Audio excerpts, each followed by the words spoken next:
Dark is fascinating. What do you think might be fascinating about the dark? Let's read chapter 5. Plop, having slept nearly all day, was very lively that evening. Very lively and very hungry. He kept wobbling along the branch to where his father was roosting to see if, by chance, he were awake and ready to go hunting. Mr. Barn Owl was drawn up tall and still. He seemed hardly to be breathing. Plop stretched up on tiptoe and tried to see into his father's face. What a strong curved beak he had. "Daddy, are you awake?" he said loudly. "I'm hungry." Mr. Barn Owl did not open his eyes, but the beak moved. "Go away," it said. "I'm asleep." Plop went away obediently, and then realized something, and went back again. "Daddy, you can't be asleep. You spoke. I heard you." "You must have imagined it," said his father, still not opening his eyes. "You spoke," said Plop. "You're awake, so you can go hunting." He butted his father's tummy with his head. "Come on, it's getting up time." Mr. Barn Owl sighed and stretched. All right, you horrible owlet. What time is it?" He looked up at the sky. "Suffering bat, it isn't even dark yet. I could have had another half an hour." He glared at Plop. "Dash it, I'm going to have another half an hour. I will not be bullied by an addled little day bird. Go away. You may wake me when it is dark and not before. Do you understand?"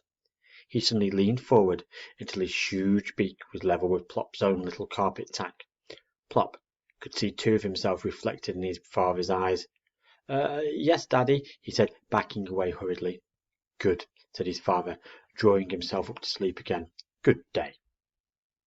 Plop went back to the nest hole to complain to his mother. A sleepy Mrs. Barn Owl listened sympathetically. "Well, dear, I should go and find out some more about the world if I were you," she said. "Look, there's a young lady down there. Why don't you go and talk to her?"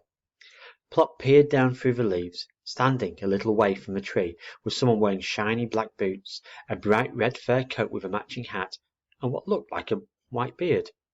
"That's not a young lady," shrieked Plop. "That's Father Christmas!"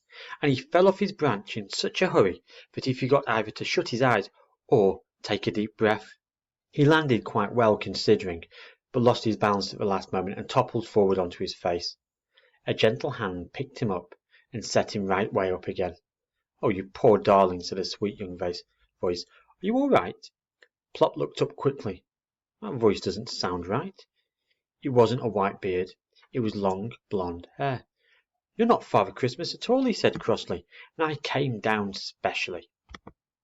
"I'm terribly sorry," said the young lady, "and I'm not a darling. I'm a barn owl." "I tell you what," the Father Christmas lady said.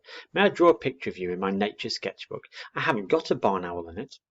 "Me?" said Plop. "You mean really me?" "Yes, please. Perhaps you could pose on that low branch for me." Plop fluttered up to the branch and stood stiffly to attention. The Father Christmas lady sat on a log and began to draw. "I always carry my sketchbook about with me in case I see something interesting," she said. The interesting barn owl drew himself up proudly like a soldier in a sentry box. But not for long. The young lady looked up from her drawing to find that her barn owl had completely disappeared. "Can I see?" said a small voice down by her boot. Plop was jiggling up and down trying to see what was on the pad. "There's not much to see yet," she said. "But all right, you can look." Plop looked. "I'm not bold like that," he said indignantly. "I haven't had time to get you properly dressed," said the young lady. "And you've only given me one leg. I'm afraid a bold one-legged barn owl is all that there's going to be unless you keep still." Plop really tried very hard after that, and he only got down 3 or 4 times to see how she was getting on. He could hardly believe his eyes when it was finished. "Is that really me?" he said. "I look just like Daddy. Well, almost." "Yes, that's really you," she said. "I keep one end of the book for animals and birds that come out in the daytime, and the other end for the night creatures. I've put you with them, of course." "Oh," said Plop. Of course. All the most interesting ones are your end," the young lady went on. "I think dark is fascinating." Tell me about it," said Plop. But it was too late now to tell her that she had got him at the wrong end of the book. "Hop up then," said the young lady, holding out a finger and taking Plop on her lap, "and I'll show you what good company you're in.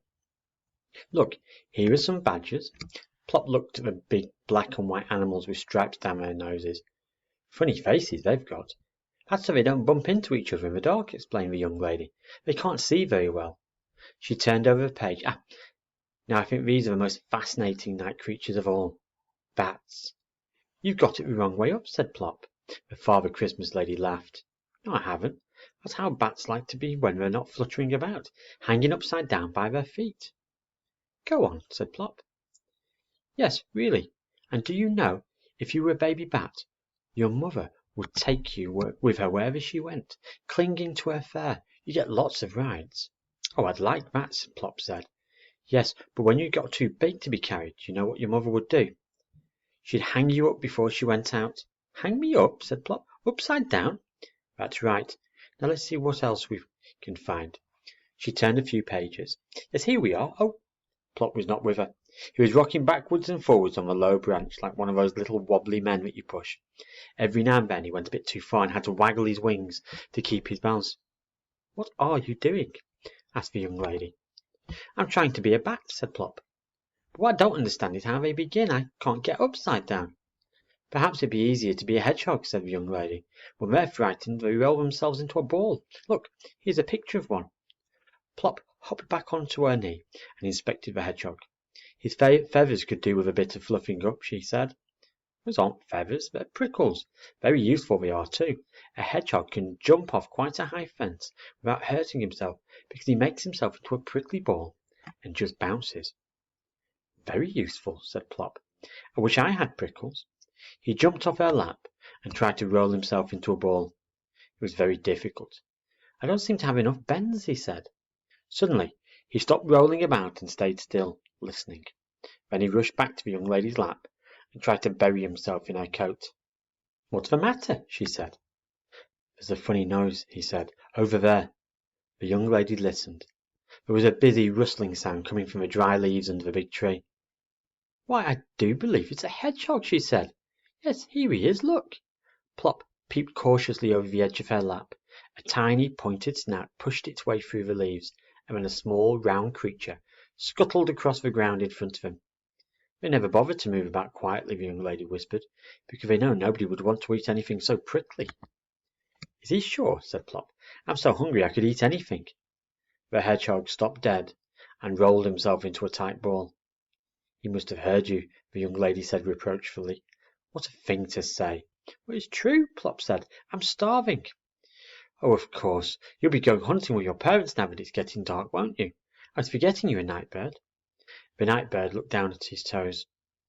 Well, I won't keep you, she went on, except would you mind doing something for me before you go? I would like to hear you screech. Plop didn't mind at all. He stuck out his chest and gave her the most enormous eek he could possibly manage. Gorgeous, said the young lady. Plop bobbed his funny little bow, then he took off and circled round, eeking for all he was worth. The young lady waved, and then with one final eek of farewell, Plop flew up to the landing branch. Well, said his mother, the Father Christmas lady, you were right, it was a lady, says dark is fascinating. And what do you think, Plop? I still do not like it at all. But what do you think? The lady drew a picture of me. Well, that's very special, isn't it? Nobody's ever put me in a picture. And she says my screech is gorgeous. She does she? I wondered what all that noise was about. Where's Daddy? Out hunting. Oh, jolly good. I could eat a hedgehog.